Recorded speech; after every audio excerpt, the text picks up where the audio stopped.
Vous êtes sur France 24 et vous avez raison. Bienvenue dans votre journal de l'Afrique. À la une ce soir, la ville d'Anéfis a été reprise par l'armée malienne et les mercenaires russes. Après plusieurs jours de combats particulièrement violents contre les combattants djihadistes et les rebelles maliens du Front de libération de l'Azawad, nous irons sur place dans cette édition. La loi de la révision constitutionnelle retoquée par le Conseil constitutionnel au Sénégal, une loi adoptée par l'Assemblée nationale le 29 juin. C'est le président du pays, Bassirou Diomaye Faye, qui avait saisi la plus haute cour de la juridiction du pays pour une violation de procédure de révision constitutionnelle. Les explications à suivre.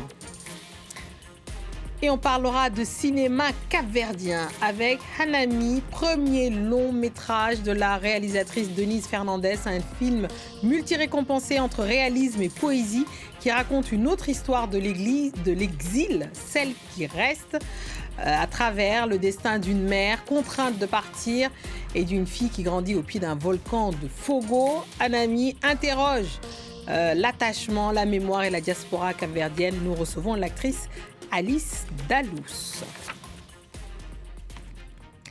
On ouvre ce journal en allant au nord du Mali, dans la ville d'Anéfis, reprise ce jeudi par l'armée malienne et les mercenaires russes au terme de plusieurs jours de combats particulièrement violents contre les rebelles djihadistes et les rebelles maliens indépendantistes du Front de libération de l'Azawad.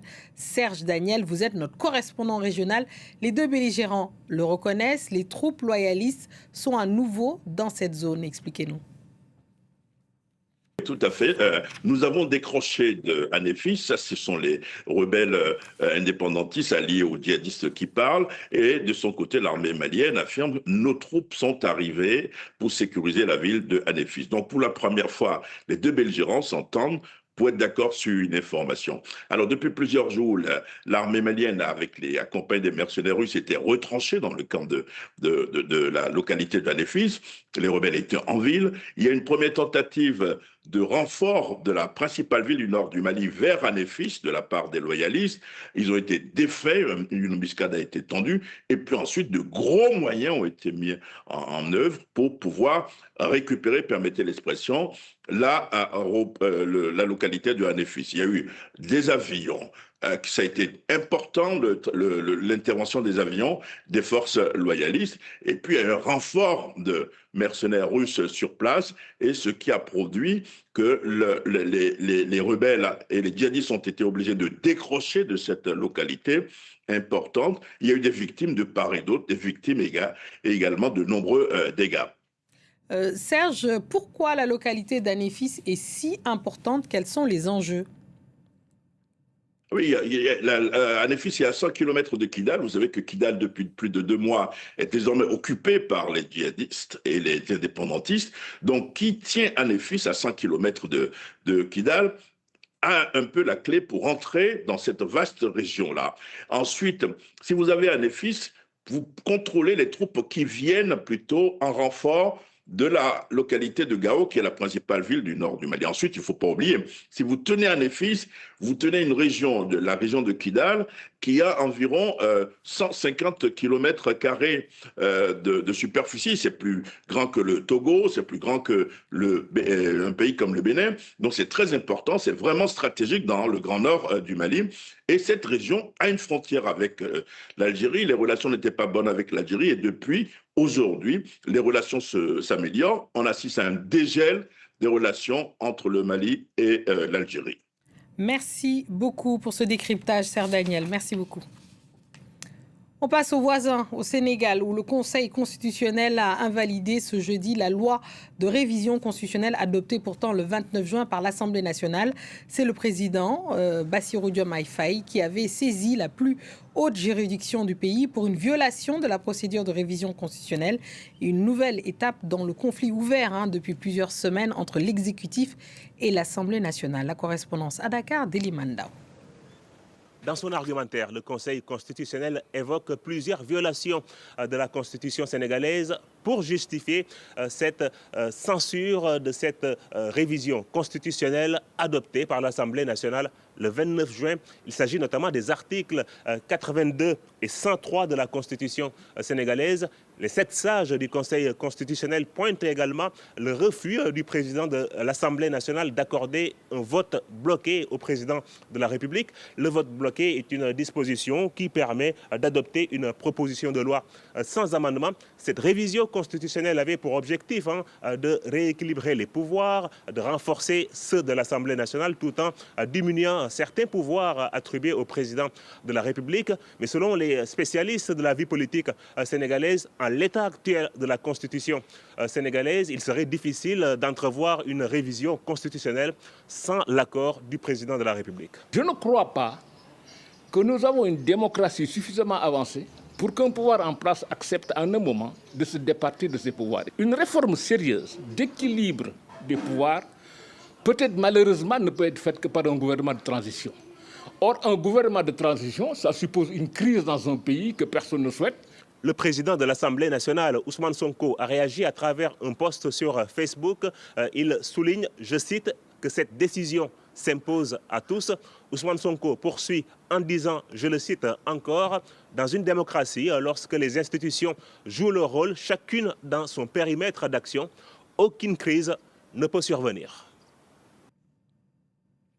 Le Parlement européen a appelé les États membres de l'UE à inscrire les forces de soutien rapide soudanais sur la liste des organisations terroristes lors d'un vote concernant la situation dramatique dans la ville d'El Obeid. Nous en avions parlé hier. Le Parlement s'était intéressé à la situation au Soudan et pour la première fois, le Parlement condamne les soutiens étrangers des FSR en nommant notamment les Émirats arabes unis.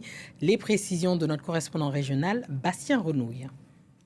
Cela ne va pas mettre fin au conflit, mais c'est tout de même un grand pas en avant. Au cours des derniers mois, j'ai pu parler avec de nombreux experts du conflit au Soudan et tous me disaient que si l'objectif est de mettre fin à ce conflit, de mettre en place un cessez-le-feu, il faut nommer les acteurs externes qui financent cette guerre, parmi lesquels bien évidemment les Émirats arabes unis qui, c'est prouvé, financent l'effort de soutien rapide. Et je peux vous dire que cela n'a pas fait l'unanimité au sein du Parlement européen puisque les Patriotes pour l'Europe, ce groupe qui rassemble les partis de droite nationaliste et d'extrême droite, ne voulaient pas que les Émirats apparaissent dans ce texte. Ils ont d'ailleurs voté contre.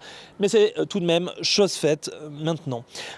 Autre point important dans cette résolution du Parlement européen, la résolution condamne les crimes contre l'humanité et les crimes de guerre qui ont été commis au Soudan. Il demande la levée du siège d'El Obeid, la capitale du Nord Kordofan qui est assiégée par les forces de soutien rapide.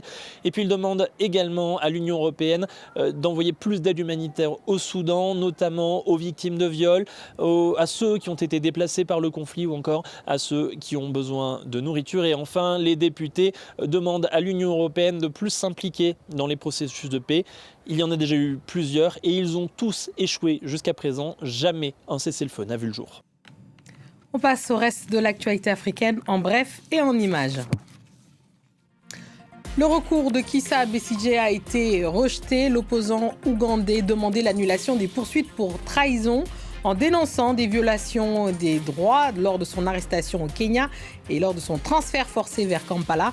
Cette décision intervient après le revirement de jurisprudence. Désormais, des atteintes aux droits fondamentaux ne suffisent plus automatiquement à faire annuler une procédure pénale, sauf nouveau rebondissement. Kizza Besigye et son co-accusé Obeid Lutale seront jugés pour trahison à partir du 13 juillet dans un climat de forte tension politique. Au Zimbabwe, opposition, église et société civile lancent une coalition du peuple contre les amendements constitutionnels renforçant les pouvoirs du président Emmerson Mnangagwa. Il dénonce une dérive autoritaire, annonce un recours devant la Cour constitutionnelle et appelle à la mobilisation. Les réformes prolongent notamment le mandat présidentiel de 2 ans et suppriment l'élection du chef de l'État au suffrage universel direct. Le président nigérian Bola Tinubu a ordonné une enquête après la découverte d'une agence fictive inscrite au budget de l'État pour près d'1 million de dollars. Le principal suspect est accusé d'avoir usurpé une nomination présidentielle et installé de faux bureaux au sein des bâtiments gouvernementaux. Ce scandale relance les critiques sur la corruption à quelques mois de l'élection présidentielle. On passe à notre page culturelle de ce vendredi soir et on va faire du cinéma. Depuis des décennies, le Cap-Vert vit au rythme des départs. Avec Hanami, Denise Fernandez choisit pourtant de raconter l'exil depuis l'île à hauteur d'enfant. Un film sensoriel tourné en créole capverdien sur l'île de Fogo, récompensé dans de nombreux festivals internationaux dont Locarno, le Festival des Trois Continents ou encore le FESPACO. Alice Dalouz y incarne Nia, une mère qui quitte son enfant dans l'espoir d'une vie meilleure. Bonsoir Alice Dalouz et bienvenue dans votre JTA. Bonsoir Fatimata. Alors dans ce film, vous incarnez Nia, je le disais, une jeune mère qui quitte son bébé pour immigrer. La réalisatrice Denise Fernandez, elle ne filme pas le départ, mais surtout les conséquences de cette absence sur plusieurs années. Qu'est-ce qui vous a convaincu d'accepter ce film ? Qu'est-ce qui m'a convaincu d'accepter ce film ? Enfin, je pense que c'est tout bêtement le fait de tourner dans son pays. Avec une réalisatrice capverdienne, il y a très peu de films qui ont été faits au Cap-Vert. Il y a des îles qui sont beaucoup plus culturelles que d'autres, mais c'est inouï un jour de pouvoir, en tant qu'actrice, retourner comme à ce qui nous est cher, à notre propre essence, à l'origine de mes parents. Et je crois qu'au bout d'un moment dans une carrière, la mienne qui est très très jeune, c'est comme même peut-être viscéral au bout d'un moment de faire ce chemin-là. Et ça a été même c'est un grand mot, mais peut-être un chemin spirituel de le faire au bout d'un moment. C'est vrai. Ouais. Et dans ce qu'elle a dit, quand vous avez lu le scénario, de voir que le point de vue était inversé, est-ce que ça vous a particulièrement marqué, notamment tous ces personnages ? Il y a beaucoup de personnages jeunes, filles, justement, dans le film. Je sais pas si j'ai bien compris votre question, mais c'est une histoire qui est très étrangement, qui m'est très pas commune, mais que j'ai entendu, que je connais du Cap-Vert. J'ai l'impression que c'est quelque chose d'assez universel au Cap-Vert. Le fait de laisser son enfant et de venir, et même ce truc qui est pas nommable et que je voudrais pas nommer, mais bon, je vais le faire, c'est peut-être plus simple, mais qui est comme une sorte de dépression postpartum, mais c'est beaucoup trop simple de dire ça que par là. Mais oui, c'est une histoire qui m'a beaucoup, qui m'est comme connue du Cap-Vert. Donc c'est aussi ça, c'était cette universalité-là que je voulais raconter. Et cette poésie à l'écran. Ah oui, cette poésie est très présente dans le film. Le Cap-Vert est un film qui est souvent... est un pays, qui est souvent raconté à travers sa diaspora. Oui. Ici, le film adopte le point de vue beaucoup plus rare. C'est de l'enfant qui reste sur l'île, je le disais, pendant que les adultes partent. Il y a cette inversion du regard aussi, du fait que ce sont les enfants qui, eux, racontent avec ces moments totalement suspendus de jeu, de cache-cache, etc. Est-ce que ça aussi, c'était important pour vous ? Oui, en fait, c'est absolument ce que vous venez de dire. C'est-à-dire que c'est un sujet tellement intense, tellement précieux et tellement inexplicable. C'est le départ d'une maman. Et vu par les yeux d'enfant, c'est-à-dire à hauteur d'enfant, c'est fou de pouvoir raconter ça. Et du coup, je pense qu'il y a aussi quelque chose qui se met, c'est que on ne peut pas juger l'acte. Le fait de le voir par l'œil d'un enfant, et de voir que la vie continue et qu'elle n'a jamais connu sa mère. Donc bon, comment est-ce qu'elle retrouve ce lien ? Dans qui elle retrouve ce lien de mère ? Oui, sur place, c'est... Alors, dans le film, il y a aussi un personnage très important, c'est le volcan, c'est cette terre volcanique et cette île, Fogo, dans le Cap-Vert. Denise Fernandez, elle explique qu'elle voulait que le paysage, le vent, le silence et même le volcan racontent autant que les dialogues. Comment vous avez fait pour composer avec ces éléments ? Je pense que en fait, l'atmosphère du lieu, le volcan, il y a quelque chose de tellement mystique sur cette île, tellement mystique et en même temps tellement magique que c'est étrange, mais l'environnement fait 70% du travail. C'est peut-être énorme, mais c'est-à-dire qu'on se met forcément dans une sorte de... Il y a, je sais pas, une sorte de spectre dans lequel on s'entend tous et qui nous permet de jouer et de rentrer dedans. Vous avez dit que c'était quasiment spirituel. Ah ouais, c'est carrément spirituel. Oui, c'est très étrange. Et le lieu et le fait de retourner chez moi, chez mes parents. Je suis partie aussi quelques semaines avant pour pouvoir passer du temps avec ma famille et ne pas arriver comme...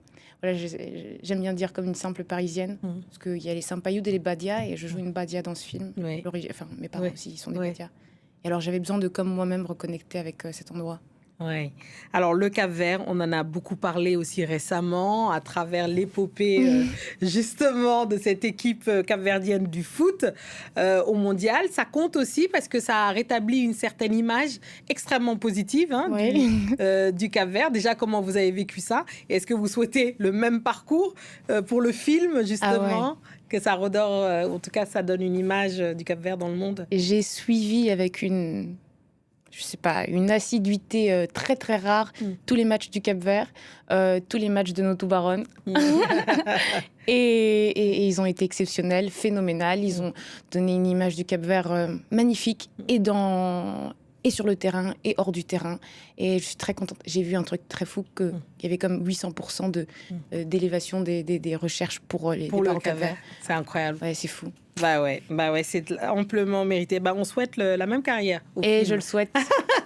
Hanami, bravo. Merci beaucoup d'être venue dans le JTA Alice Dalous pour nous parler de ce film. On vous souhaite tout le meilleur pour la suite de votre carrière et j'espère que vous reviendrez nous parler de ça sur France 24. Merci beaucoup. C'est la fin de ce journal. Merci à tous ceux qui nous ont suivis partout dans le monde. Et ce soir, forcément, de Fogo à Paris, en passant par Praia, parce qu'il y a une capitale dans ce pays. Voilà. Et restez avec nous car l'actualité continue sur France 24. Il paraît même que ça ne s'arrête jamais.